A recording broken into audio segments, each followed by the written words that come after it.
लहराता तिरंगा हमारी स्वतंत्रता का संदेश पूरी दुनिया को देता है। आसमान से वो ऐलान करता है कि इस ध्वज के नीचे मौजूद हर भारतीय आजाद है। वो प्रतीक है इस बात का कि हिंदुस्तान की सरजमी की तरफ आंख उठाकर देखने की जुर्रत कोई दुश्मन नहीं कर सकता।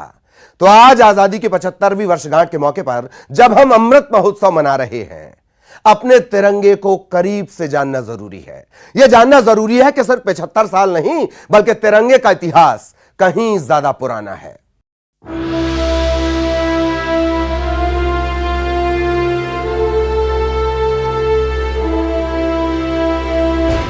तिरंगा आजाद हिंदुस्तान की आन बान शान, सबसे बड़े लोकतंत्र की पहचान।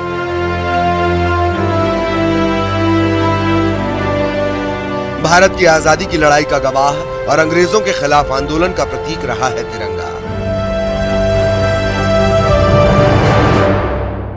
बापू, तिलक, पटेल और ना जाने कितने ही स्वतंत्रता सेनानियों ने मिलकर भारत के राष्ट्रीय ध्वज को सजाया और संवारा है। गुलामी के दौर में कई बार देश के ध्वज का रंग और रूप बदला, लेकिन आजादी मिलते ही 3 रंगों में रंग कर बन गया भारत का राष्ट्रीय ध्वज तिरंगा।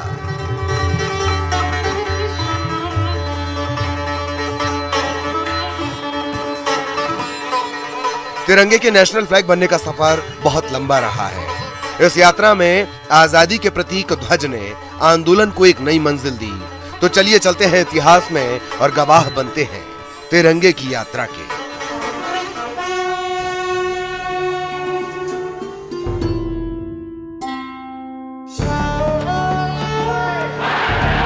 (1857) का सैनिक विद्रोह। यह वक्त था जब अंग्रेजों के खिलाफ देश में विद्रोह की चिंगारी सुलग उठी।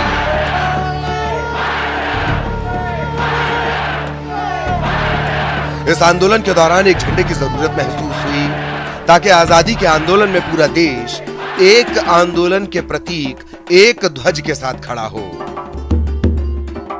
1904 में विवेकानंद की शिष्या सिस्टर निवेदिता ने पहली बार एक ध्वज बनाया था जिसे निवेदिता ध्वज कहा जाता था।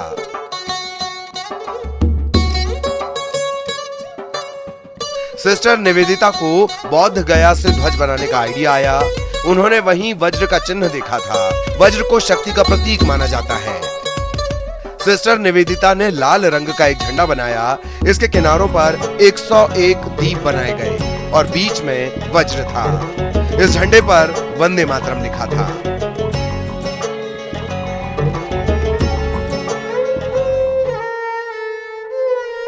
बंगाल विभाजन के विरोध में 7 अगस्त 1906 को कोलकाता के ग्रीन पार्क में एक झंडा फहराया गया। इस झंडे को सचिंद्र नाथ बोस ने 3 रंगों में डिजाइन किया था। पहली पट्टी केसरिया रंग की थी जिस पर सफेद आधे खिले कमल के 8 फूल थे। बीच वाली पट्टी पीली थी जहां वंदे मातरम लिखा था।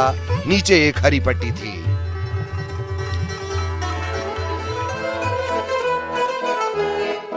(22 अगस्त 1907) यह वो दिन था जब भारत की आजादी का प्रतीक एक ध्वज देश की धरती से दूर दुनिया के एक दूसरे हिस्से में फहराया गया। जर्मनी के स्टटगार्ट शहर में भीखाजी कामा ने एक नया झंडा फहराया। इस झंडे में हरे रंग की ऊपरी पट्टी थी। इस पर 8 कमल के फूल थे। बीच वाली पट्टी केसरिया और नीचे वाली पट्टी लाल रंग की थी। इस झंडे को सावरकर और भीखाजी कामा ने मिलकर बनाया था। झंडे के 8 कमल के फूल 8 प्रांतों के प्रतीक थे। प्रथम विश्व युद्ध में यह झंडा बर्लिन कमेटी फ्लैग के नाम से मशहूर हो गया था। भारतीय कैदियों, गदर पार्टी और ब्रिटिश फौज से निकाले गए भारतीयों ने इसका खूब इस्तेमाल किया। 23 अप्रैल 1916 को एक बार फिर ध्वज का रंग रूप बदला। बाल गंगाधर तिलक ने एनी बेसेंट के साथ मिलकर होम रूल लीग की स्थापना की थी। होम रूल लीग को अंग्रेजों के खिलाफ आंदोलन से जोड़ने के लिए एक नया ध्वज बनाया गया। इस झंडे में लाल रंग की 5 और हरे रंग की 4 पट्टियों का इस्तेमाल किया गया। इसमें 7 तारे सप्तऋषि के प्रतीक थे। इस झंडे में ब्रिटिश राज का फ्लैग भी ऊपर मौजूद था। माना जाता है कि इसे कोलकाता में कांग्रेस के अधिवेशन में फहराया गया था।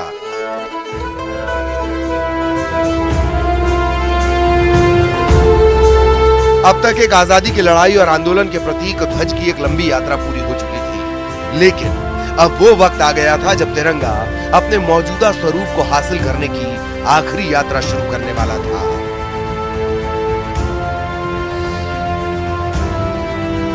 इसकी शुरुआत की पिंगली वेंकैया ने। एक ब्रिटिश फौजी और राष्ट्रीय ध्वज हैरान करता है ना? बने रहिए हमारे साथ।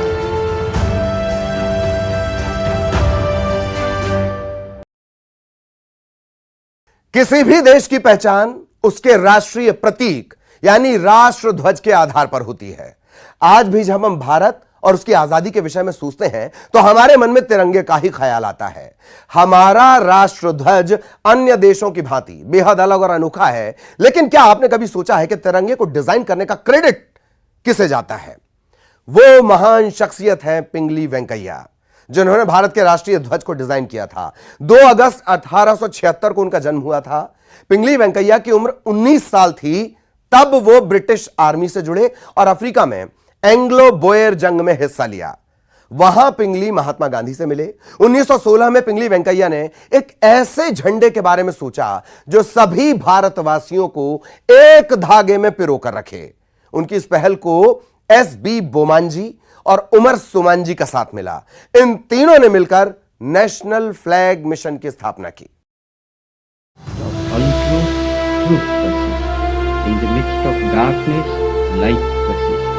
Hence I gather that God is light, truth, light. He is love. आजादी की लड़ाई में भारत को एक सर्वमान्य राष्ट्रीय ध्वज की जरूरत थी। खुद महात्मा गांधी को इसकी आवश्यकता महसूस हो रही थी। इसी बीच पिंगली वेंकैया एक समाधान लेकर आए। 1921 में पिंगली वेंकैया ने विजयवाड़ा में बापू से मुलाकात की और ध्वज का डिजाइन उनके सामने रखा। दरअसल ये पिंगली की बापू से पहली मुलाकात नहीं थी। दक्षिण अफ्रीका में पिंगली वेंकैया ब्रिटिश फौज में थे, वहीं पर वो महात्मा गांधी से पहली बार मिले। भारत वापस आने के बाद पिंगली भी देश की आजादी की लड़ाई में जुट गए। पिंगली एक जियोलॉजिस्ट भी थे और उन्होंने आंध्र प्रदेश के नेशनल कॉलेज में लेक्चरर के तौर पर भी काम किया था। उनका जन्म भी 2 अगस्त 1876 को आंध्र के कृष्णा जिले में ही हुआ था। पिंगली वेंकैया ने साल 1916 से लेकर 1921 तक दुनिया भर के देशों के झंडों का अध्ययन किया था। 1921 में जब पिंगली ने राष्ट्रीय ध्वज का डिजाइन महात्मा गांधी के सामने रखा तो बापू ने उन्हें नया ध्वज बनाने के लिए कहा। बापू ने 1921 में कांग्रेस के राष्ट्रीय अधिवेशन से पहले नया ध्वज बनाने के निर्देश दिए। पिंगली वेंकैया बापू के निर्देश पर नए ध्वज का डिजाइन बनाने में जुट गए। शुरुआत में उन्होंने ध्वज में लाल और हरे रंग का इस्तेमाल किया, लेकिन बाद में उन्होंने केसरिया रंग डाला। ऊपर केसरिया, बीच में सफेद पट्टी और चरखा और हरे रंग की निचली पट्टी के साथ उन्होंने तिरंगे का वो डिजाइन बनाया जो सबको भा गया। 1931 में भारतीय राष्ट्रीय कांग्रेस के अधिवेशन के दौरान इस झंडे को आधिकारिक रूप से अपनाया गया। राष्ट्रीय ध्वज बनाने का उद्देश्य देश के सभी लोगों को एक साथ जोड़ने का था ताकि स्वतंत्रता के लिए पूरे देश को एकजुट किया जा सके, और हुआ भी ऐसा ही। पिंगली वेंकैया का निधन साल 1963 4 जुलाई को हो गया। भारत सरकार ने 2009 में उनकी याद में डाक टिकट जारी किया और साल 2014 में ऑल इंडिया रेडियो के विजयवाड़ा स्टेशन का नाम पिंगली वेंकैया के नाम पर किया गया। तो यूं भारत को अपना राष्ट्रीय ध्वज मिल गया, लेकिन एक बदलाव और बाकी था और वो था चरखे की जगह अशोक चक्र। तो चरखे पर चक्र का भारी पड़ना इस अखंड भारतवर्ष के इतिहास से जुड़ा है, स्वर्णिम भारतवर्ष से जुड़ा है, शौर्य से जुड़ा है। जानना नहीं चाहेंगे? बने रहिए हमारे साथ।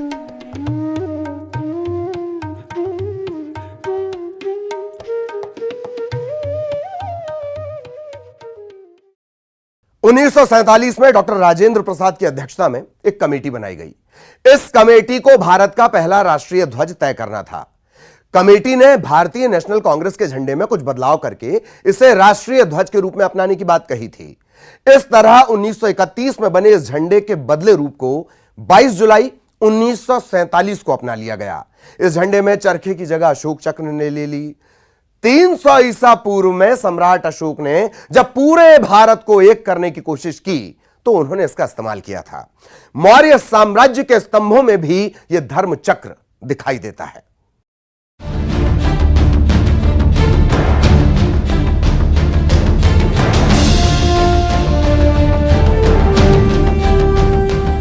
22 जुलाई 1947 को संविधान सभा ने तिरंगे को राष्ट्रीय ध्वज के रूप में स्वीकार किया, लेकिन इस ध्वज में चरखे की जगह अशोक चक्र को शामिल किया गया। ये एक नीला चक्र है जिसे अशोक का धर्म चक्र या धम्म चक्र भी कहा जाता है। तिरंगे में धर्म चक्र को क्यों शामिल किया गया, इसकी भी एक वजह है। धर्म चक्र का इस्तेमाल मौर्य साम्राज्य के सम्राट अशोक ने किया था। यह धर्म चक्र सम्राट अशोक के भारत की विशाल सीमाओं का प्रतीक है। उस वक्त पूरा भारत एक शासन व्यवस्था के सूत्र में बंधा हुआ था और सम्राट अशोक के राज में पूरा पाकिस्तान और आज का बांग्लादेश भी मौजूद था।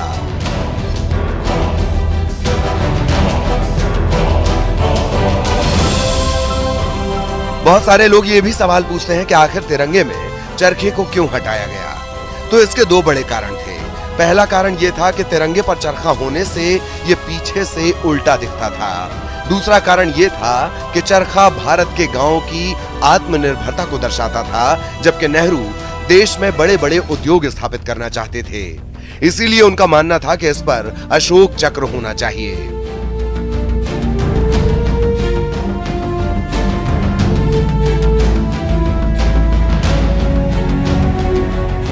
भारत के राष्ट्रीय ध्वज के बीचों बीच बने अशोक चक्र का अपना एक महत्व है।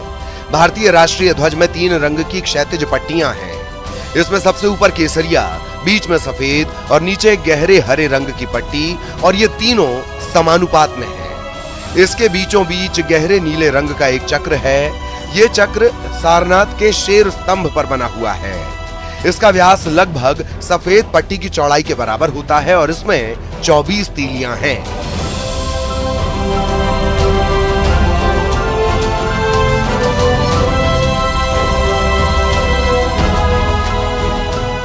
अशोक चक्र के नीले रंग और 24 तीलियों की भी अलग महत्ता है। इसके रंग के बारे में कहा गया कि नीला रंग आकाश, महासागर और सार्वभौमिक सत्य को दर्शाता है। इसीलिए राष्ट्रीय ध्वज की सफेद पट्टी के केंद्र में नीले रंग का अशोक चक्र होता है। 24 तीलियां मनुष्य के 24 गुणों को प्रदर्शित करती हैं। मनुष्य के लिए बनाए गए 24 धर्म मार्ग की तुलना अशोक चक्र की 24 तीलियों से की गई है।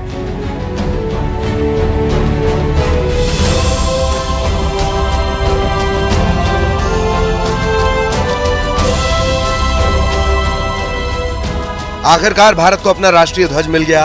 आजादी मिलने के बाद तत्कालीन प्रधानमंत्री जवाहरलाल नेहरू ने लाल किले पर तिरंगा फहराया।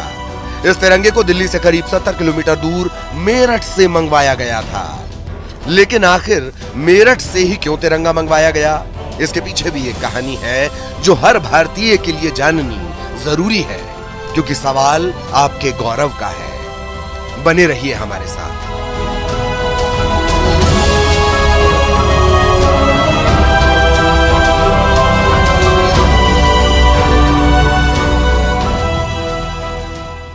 तिरंगा द अनटोल्ड स्टोरी जारी है।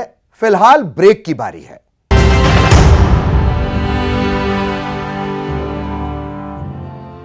इंडिया का प्राइड, मेरा प्राइड।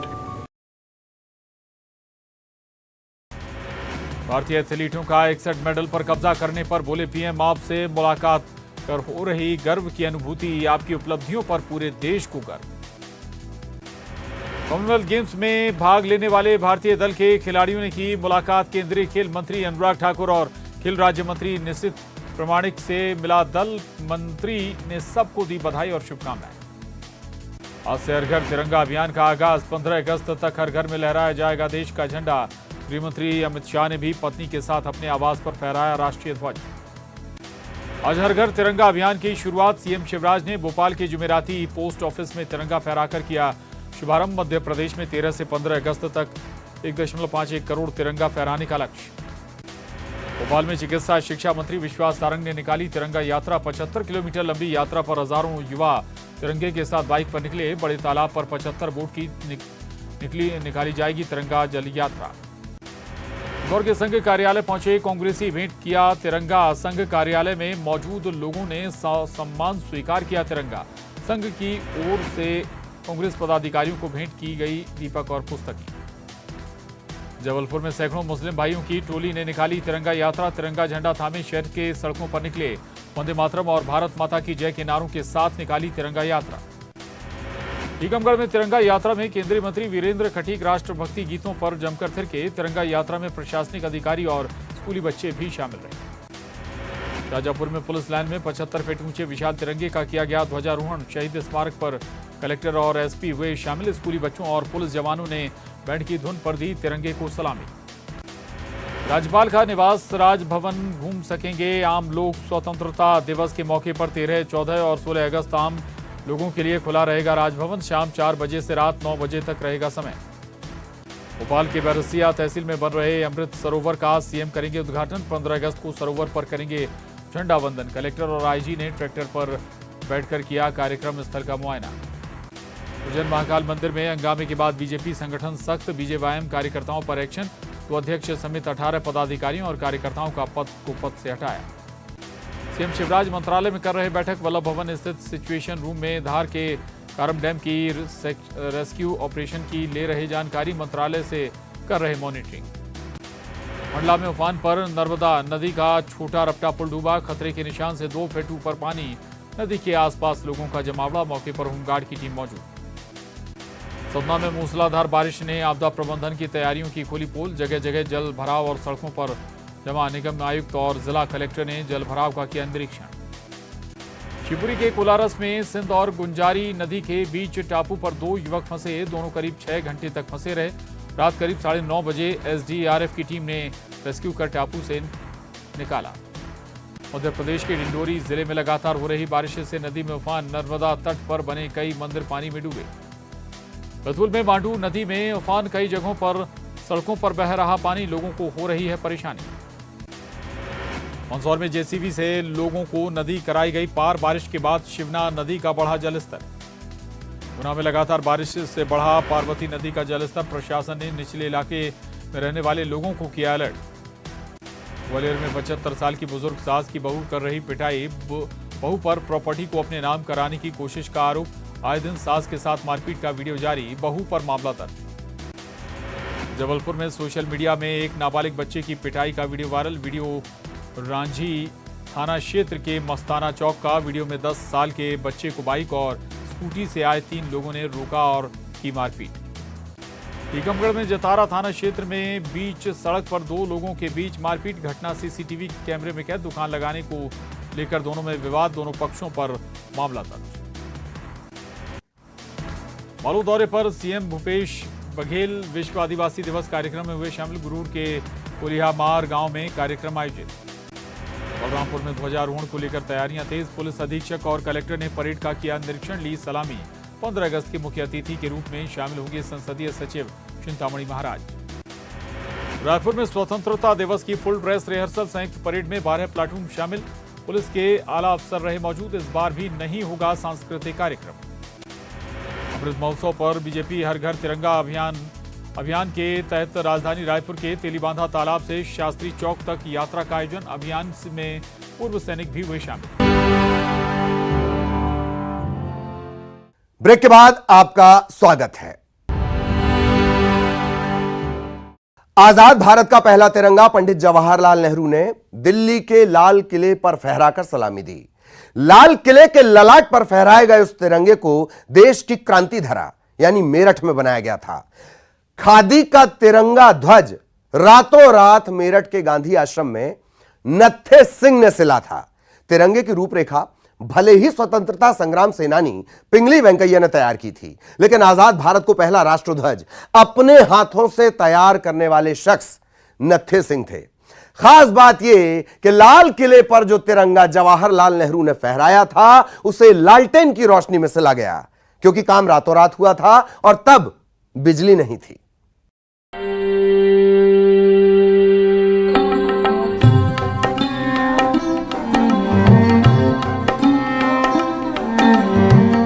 मेरठ क्रांतिकारियों की वो धरती जहां से पहली चली थी अंग्रेजी हुकूमत के खिलाफ बगावत की चिंगारी। इस वीर धरा से आया तिरंगा अगर लाल किले से भारत की आजादी का ऐलान करता तो इससे बड़ी और क्या बात हो सकती थी। शायद यही वो वजह बनी मेरठ में बना तिरंगा लाल किले पर फहराने की।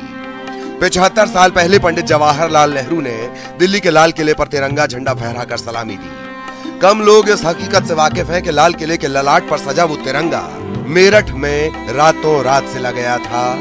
खादी का वो झंडा मेरठ के नत्थे सिंह ने सिला था।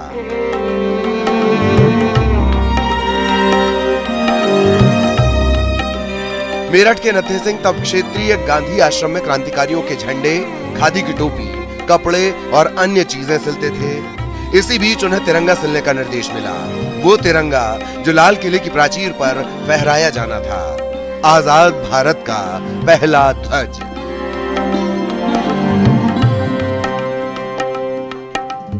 रातों रात तिरंगा सिलना था। उस वक्त बिजली भी नहीं थी। नत्थे सिंह ने लालटेन और दियों की रोशनी में तिरंगा सिलना शुरू कर दिया। क्रांतिकारियों का एक दल मेरठ में था जो तिरंगे को लेकर दिल्ली जाने के लिए तैयार बैठा था।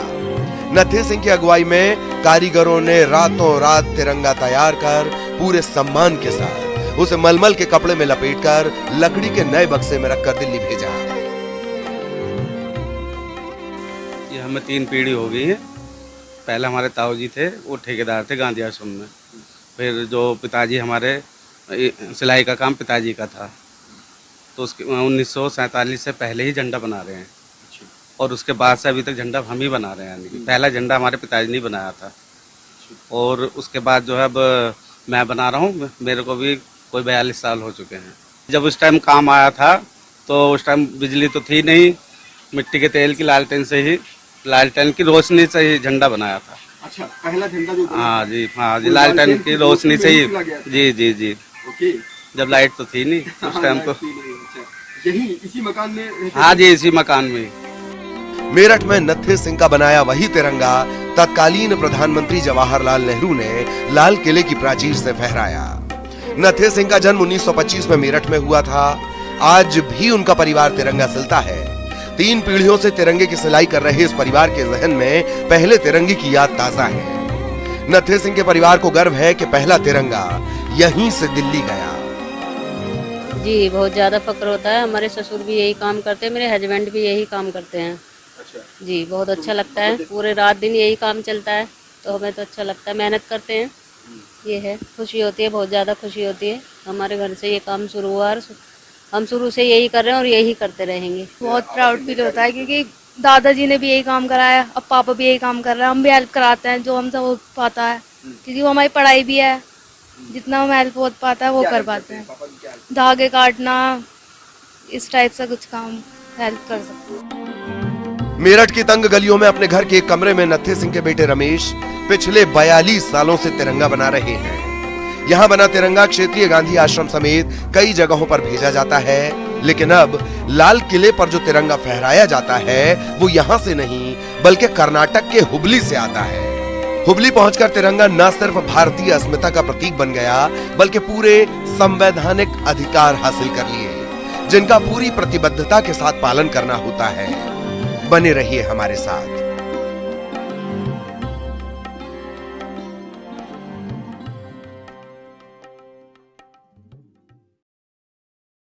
तिरंगे का इतिहास यहीं तक सीमित नहीं। आजादी की लड़ाई के दौरान अलग अलग रूप रंग में तिरंगे का इस्तेमाल स्वतंत्रता संग्राम सेनानियों ने किया। ब्रिटिश राज में तिरंगा फहराने की इजाजत नहीं थी, खासतौर पर सरकारी इमारतों पर, लेकिन फिर भी तिरंगे ने पूरे भारत में आजादी की लड़ाई को एक सूत्र में बांधे रखा। और एक मौका ऐसा भी आया जब आजादी मिलने से पहले एक सरकारी इमारत पर तिरंगा फहरा दिया गया। 18 मार्च 1923 को मध्य प्रदेश की संस्कार धानी जबलपुर में सरकारी इमारत पर स्वतंत्रता संग्राम सेनानियों ने तिरंगा फहरा दिया और इसका असर बहुत व्यापक हुआ।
शासकीय इमारत में सबसे पहला तिरंगा झंडा फहरा दिया गया।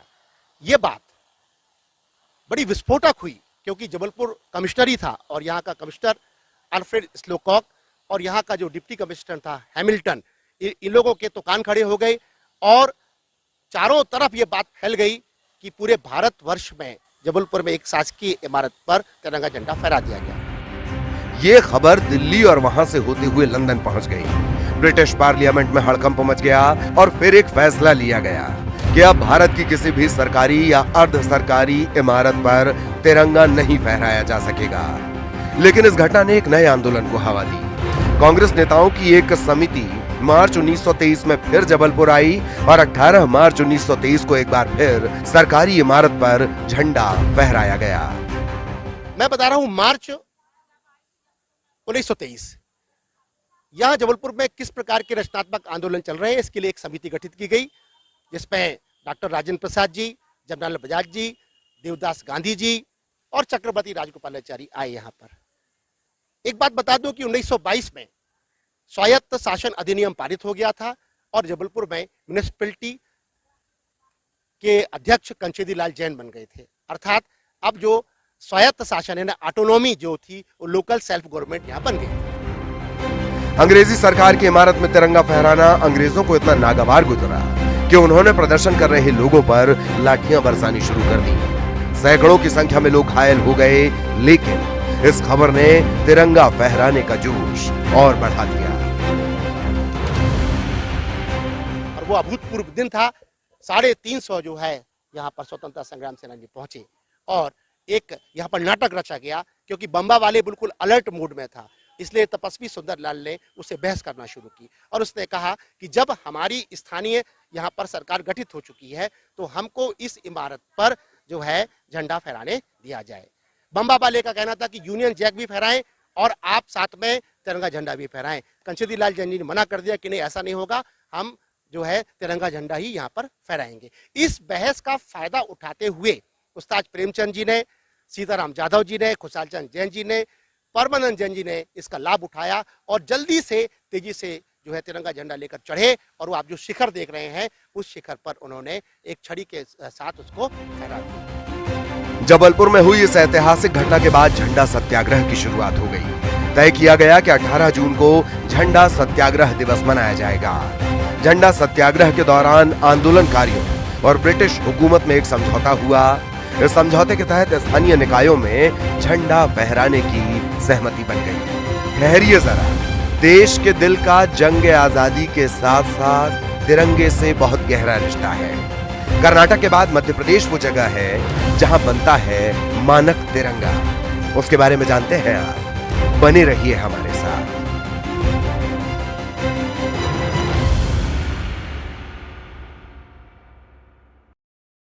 देश आजादी का अमृत महोत्सव मना रहा है। देश के कोने कोने में तिरंगा लहरा रहा है। हर भारतीय का सीना गर्व से चौड़ा है। वैसे तो शहर शहर गांव गांव तिरंगा बनाया जा रहा है। करोड़ों तिरंगे भारत की शान बढ़ा रहे हैं। लेकिन क्या आपको पता है कि लाल किले की प्राचीर पर जो तिरंगा फहराता है वो कहां बनता है? दरअसल कर्नाटक के हुबली शहर के बेंगेरी इलाके में स्थित कर्नाटक खादी ग्रामोद्योग संयुक्त संघ तिरंगा बनाता है। KKGSS खादी और ग्रामोद्योग आयोग द्वारा सर्टिफाइड देश की एकमात्र authorised national flag manufacturing unit है। यानी केवल इसी यूनिट को देश में आधिकारिक रूप से तिरंगा बनाने का हक हासिल है। इसे हुबली यूनिट भी कहा जाता है।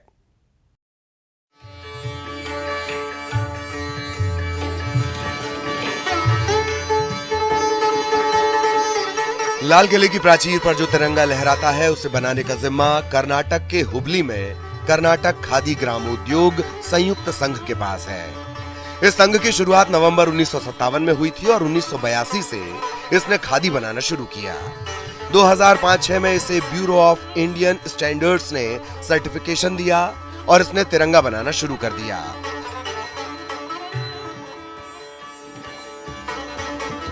देश में जहां भी आधिकारिक रूप से तिरंगे का इस्तेमाल होता है वहां इसी संघ से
तिरंगा के लिए नेशनल फ्लैग कोड है। फ्लैग कोड के मुताबिक तिरंगा फहराना जरूरी है और फ्लैग कोड में कई बदलाव भी किए गए। अब तक पॉलिएस्टर कपड़े से बने झंडे को फहराने पर पाबंदी थी, लेकिन अब नियमों में बदलाव किया गया। नए नियमों के तहत अब राष्ट्रीय ध्वज मशीन से तैयार हुए कपास, पॉलिएस्टर, ऊनी और रेशमी राष्ट्रीय ध्वज को भी फहराया जा सकेगा। नए नियमों के तहत अब हाथ से बुने और मशीन से तैयार हुए झंडे को फहराया जा सकता है। पहले सूर्योदय से सूर्यास्त तक झंडा फहराने की परमिशन थी, लेकिन अब रात में भी तिरंगा फहराया जा सकेगा। नए नियमों के मुताबिक अब झंडा फहराने के लिए समय की पाबंदी नहीं है। केंद्रीय गृह सचिव अजय भल्ला ने सभी केंद्रीय मंत्रालयों और विभागों के सचिवों को पत्र लिखकर नए फ्लैग कोड की जानकारी दे दी है। ये तो रहे झंडा फहराने के नए नियम। इससे जुड़े कुछ और नियम भी हैं जिनके बारे में जानकारी होनी जरूरी है। जैसे झंडे पर कुछ भी लिखना गैर कानूनी है। किसी भी गाड़ी के पीछे, प्लेन में, जहाज पर अपनी मर्जी से तिरंगा नहीं लगाया जा सकता। किसी सामान या बिल्डिंग वगैरह को ढकने के लिए इसका इस्तेमाल नहीं होगा। तिरंगे को जमीन पर नहीं छूना चाहिए। इसके अलावा तिरंगे यानी राष्ट्रीय ध्वज को कोई और झंडा वो ध्वज से ऊंचा नहीं रखा जा सकता। तिरंगे का इस्तेमाल सजावट के लिए नहीं होगा। तिरंगे का निर्माण हमेशा आयताकार होगा और अनुपात तय है 3:2। इसके अलावा मध्य पट्टी के मध्य स्थित, सफेद पट्टी के मध्य स्थित अशोक चक्र में 24 तीलियां होनी आवश्यक है। इन बातों का हमेशा ध्यान रखना है। बिना किसी सवाल, बिना किसी शक के इस तिरंगे के लिए न्यौछावर हो जाते हैं हजारों सैनिक। 130 करोड़ भारतीयों के आसमान का रंग है तिरंगा। मैं को हम बना देने का नाम है तिरंगा। स्वतंत्रता दिवस की शुभकामनाओं के साथ इस तिरंगे को सलाम और आप सभी को राम राम।